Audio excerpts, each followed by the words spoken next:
môn đồ mà phán rằng: bình an cho các ngươi. Nói đoạn, Ngài giơ tay và sườn mình cho môn đồ xem. Các môn đồ vừa thấy Chúa thì đầy sự mừng rỡ.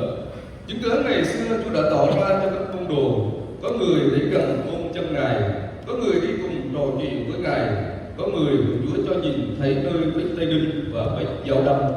Ngày nay, nếu ai hỏi chứng cớ Chúa sống ở đâu, hãy trả lời rằng Chúa sống trong lòng này.